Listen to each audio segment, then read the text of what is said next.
சொக்கநாதன் பெற்றெடுத்த பிள்ளையாராம்.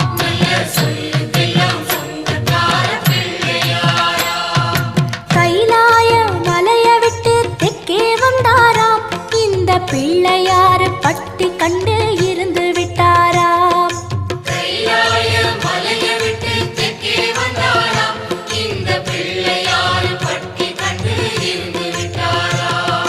கணபதியார் வந்தாரம்மா, நம்ம உறவாக நின்னாரம்மா. கணபதியார் வந்தாரம்மா, நம்ம உறவாக நின்னாரம்மா. சொக்க